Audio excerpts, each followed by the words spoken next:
Okay, question 6 has given us a pair of simultaneous equations as well. We've got y equals x bracket 5 minus x, and we've got 2y is equal to 5x plus 4. Now, neither of these are terribly nice to make x or y the subject of, so we may as well just halve it.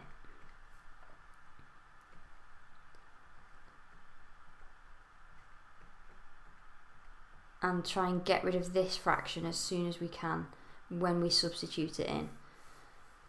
So we're going to have 5x over 2 plus 2 is equal to x bracket 5 take away x. So to prove that they don't intersect, that's what this question wants us to do. We've got two choices. We can either attempt to solve this equation and show that there won't be any solutions, or we can make it look like a quadratic and stop at that point and just find the discriminant instead. The discriminant, when we're solving simultaneous equations, tells us how many solutions there are. So if our discriminant ends up being negative from this, then there won't be any solutions. So that's the quickest, most efficient way to show that two lines don't intersect. So I'm going to expand these brackets on the right hand side. 5x minus x squared, and now I'm going to double everything to get rid of this fraction here. So 5x plus 4 is equal to 10x take 2x squared. You could also, just to show you another thing you could have done, is you could have doubled both sides of this and had 2y is equal to 2x bracket 5 take x, and then substitute the 5x plus 4 straight into here, which would have got you straight to here. Doesn't matter though, both methods, both strategies are fine, it's just personal choice really.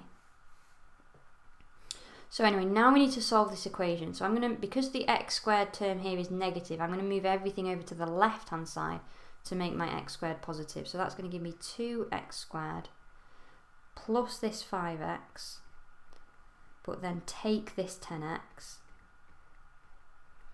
plus 4 is equal to 0. We can tidy that up to 2x squared take 5x plus 4. And now we can find the discriminant, because that will determine the number of solutions to the equation, and therefore, because it's simultaneous equations, the number of points of intersection. So finding the discriminant now.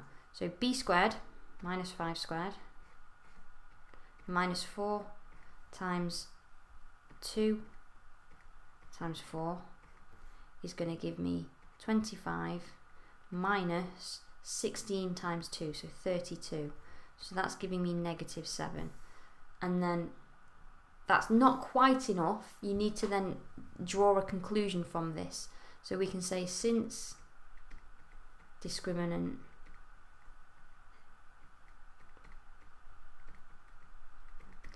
is less than 0, there are no points of intersection.